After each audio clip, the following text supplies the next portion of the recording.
Hello and welcome to a new video. In today's video we're going to take a look at another legend team and it's going to be an interesting one. As you guys see here as well, it's going to be one with Shadow Piloswine. Like what? I did not expect this one at all to be a legend team, especially not that early on in the current meta. But not only this is also the current rank 2 in the world team.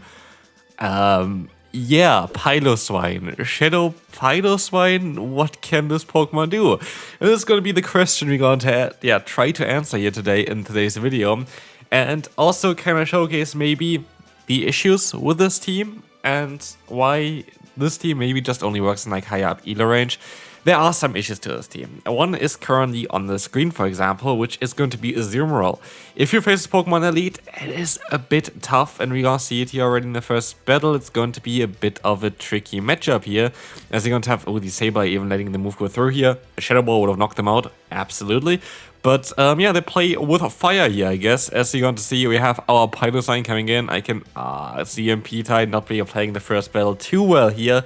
The foul play is coming through, getting us kinda low, but yeah, we have a good Piloswine, and we have a very nice IV Piloswine, but I'm also going to use it for the Ultra League eventually. I even have a better one for the Open Great League, but still frustrated, and we are hopefully going to have an event soon where we can get rid of frustration again. But here, we're going to see what our Golisopod going to be able to do. We have the Orca Jet going to get the KO here, and it's down to Sandslash against our Golisopod as well as our Piloswine. Can we win this battle?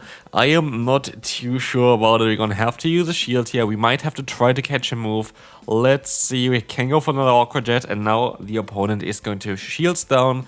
Oh no, they let the move go through. I actually did not expect that they would do this. And as we will see, Ice Punch is going to knock us out, and sadly we're not going to be able to win the battle as Powder Snow is double resisted. Next up, we're going to have here the Morpeko against us, which is going to be okay, as we will see the swap out into the Ninetales. What do you do against Ninetales? I'm sorry, like it took me quite a bit to even swap out of here. This was definitely my fault. But it could be also a beneficial thing for us, because now we have a ton of energy on our Piloswine, which is going to work out especially against the Morpeko, which is going to be one of the Pokemon that are a bit tough to deal with our backline. And as you'll see here, this is going to be how this team kind of performs against the current meta, as we see a very interesting team from the opponent with a Victory Bell. A Pokemon I haven't seen in ages. They're going to catch the move on the Morpeko, but what we see here as well on the left side is that this Pokemon, this team here basically has quite a lot of weaknesses. Like Ferret going to be a bit difficult to deal with, especially with the backline. We have quite a lot of Pokemon that are going to be a bit tough for this team, and yeah, this is the thing for like higher up Elo range teams. Not all of them going to work out in lower up Elo range teams, like yeah, against those teams basically up there. And as you see here, we lost against a Victory Bell, against a very interesting, yeah, toxic team there. Anyway, let's take a look now at the next opponent. We're going to see the Stunfisk against us, which is going to be, generally speaking, a very good matchup. And as you'll see as well, we're going to be able to go for an Icicle Spear against the opponent. This is going to allow us to get a ton of damage, but just barely not enough to knock them out. Literally 1 HP is missing here to get the KO. And so, yeah, they have Golisopod in the back. What do I do here? I can go into my own Golisopod. Here's the thing though. Of course, we're going to be one energy behind the opponent. They're going to swap out into the Jump Love. Golisopod's charge moves are not going to be able to do really anything against the Jellicent, which is kind of cool because they're all going to be resisted. And as we will see here, the Exit is coming through. We're going to have the damage coming in as well, and we can let the move go through from the opponent. Area is going to connect, and here I'm going to let this move go through as well. It's just going to be another aerial ace, and we can hopefully fully farm them down. We have 2 charge moves stored, but we're very likely only going to be able to get to 1. Now it's down to Golisopod against the Jellicent. Can we get our first win here, which would be definitely something I would love to see. But here is also what our Piloswine can do against the current meta. This is going to be very difficult against a few of the Pokemon, but has great play against Morpeko, against Claydol, against Jumpluff, which you just saw. And this is kind of why you maybe want to run this. It's a great meta breaker against a lot of the current meta Pokemon, especially Jumpluff going to be a great matchup. But also, a resisted high horsepower can do a lot of damage against Pokemon like the Golisopod. And as you see here, we're gonna get the KO, and we can move on to the next opponent. A Pokemon that we also just saw on the side was the Guzzlord, and as you'll see, they're gonna swap out now into the Lapras.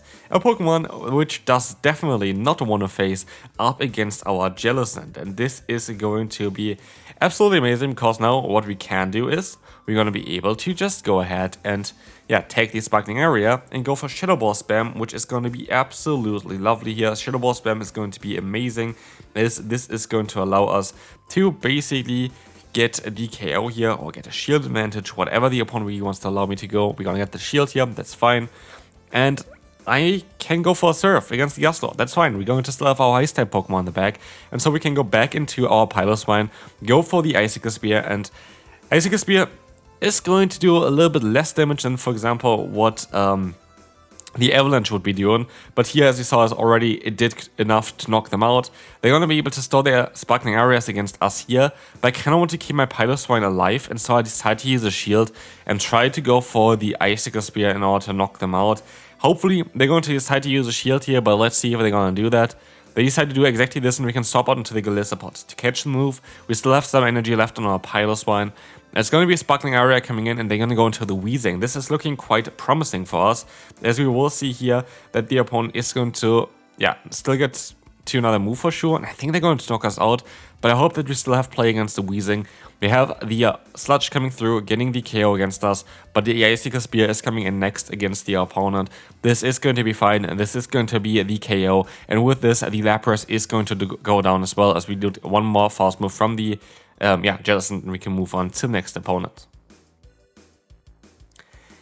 It seems like that Alolan Ninetales has a lot more play in the current meta than what I ever had before. So like Alolan Ninetales kind of back here with Shadow and Charm, and also Psyshock buff recently. Interesting Pokemon that I want to kind of take a look at again as well, but most likely not in the near future yet. So yeah, that's going to be something that's most likely going to come when the next time Greatly comes around again. I do think that this Pokemon is going to be a very interesting Pokemon to run. But anyway, as we will see here, we're going to have the Jellicent against us. We have to use a shield. We are now 2 shields down, but we have a ton of energy, which we're going to be able to use against whatever they have in the back. And it's going to be the Swampert again, which is going to be great for us, especially because we have Jellicent still. And I do think that I make a bit of a mistake here.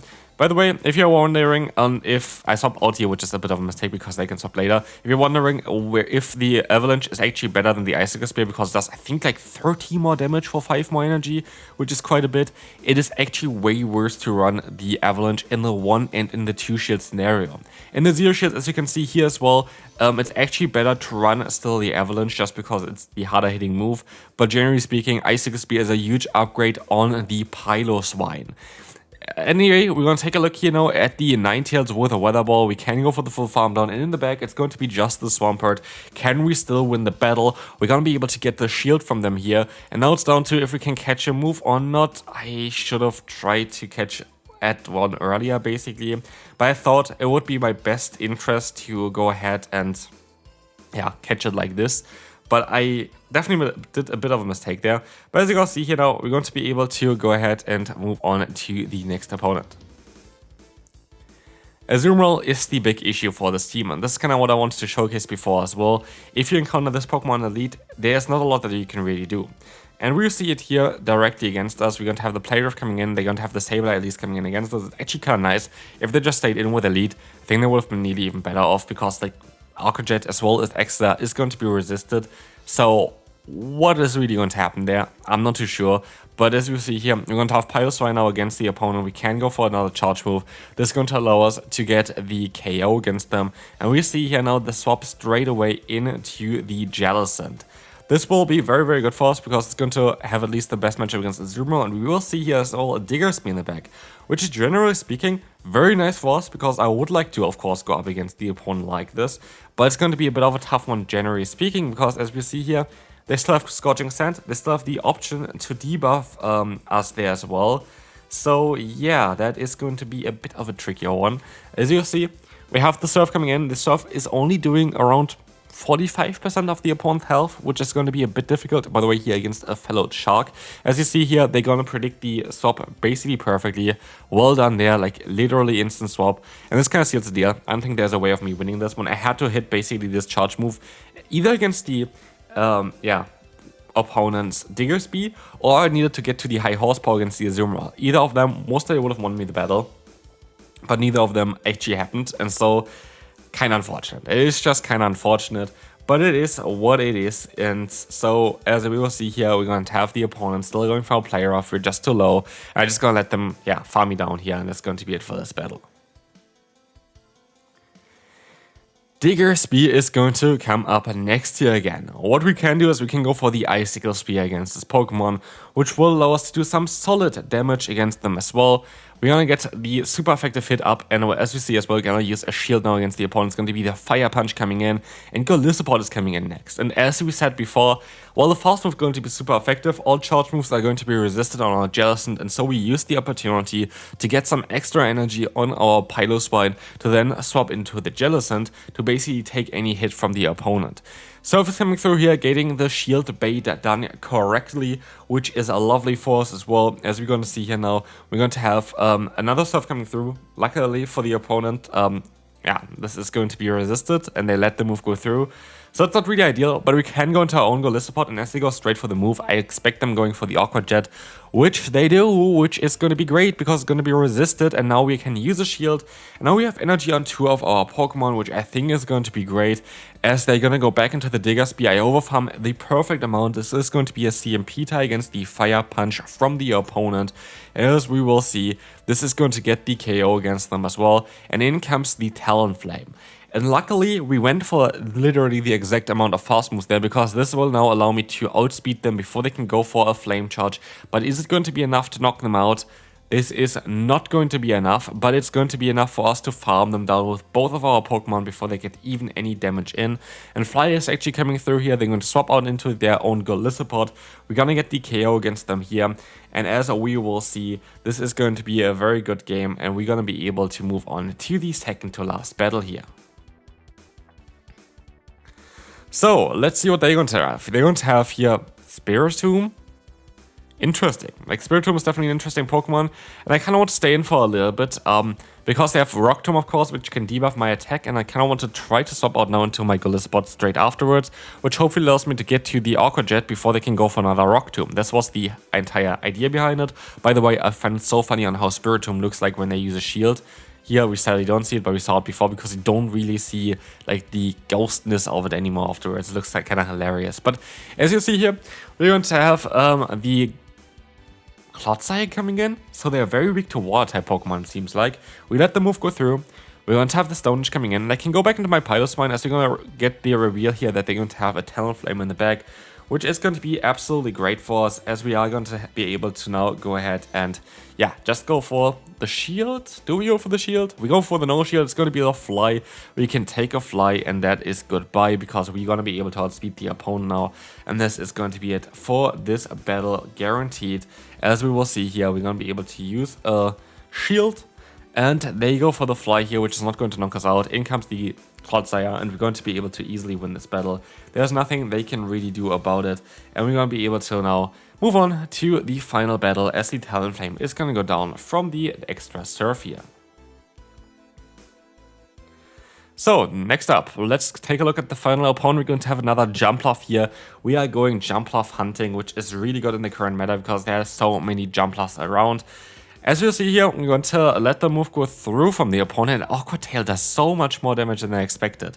I kind of still needed to do this though, because I needed to get them kind of low, which I am going to be able to do, and I can at least get up to another Icicle Spear, catch the Awkward Tail, and I might be able to go for another Awkward Tail afterwards, but this is the only, the only move that they can go for. They cannot go for a Crunch, which is basically exactly what we kind of want to see as well, because Crunch would have been a bit too much for us to take. But at least we're going to be able to go for the X as a spam. And this is going to be great, because what we will see here next is that they can go for a charge move, but I can use a shield here. And as we saw already, X does quite a lot of damage, allowing us to go for another one straight afterwards. And this is going to be able to either get the KO or the shield. And we're gonna get neither of them actually. There's a way with 1 HP, but we can get the KO with 1 my hex of our Jellicent, and we have all 3 Pokemon left. They have a Morpeko coming in, and we go for the Surf. And weirdly enough, they let the move go through, and this wins us the battle. Because we have Powder Snow damage. Powder Snow damage at this point is going to be enough. We have Shadow Powder Snow coming in. And this is going to be it for this video as well, because the opponent definitely did not respect our Piloswine. I do think that this team here is very difficult to run, by the way, in the current meta. I do think it's only maybe for the top meta, but it is what it is. Cool team here nonetheless. Hopefully you enjoyed the showcase. If you did, feel free to leave a like, and I will see you then. Bye bye.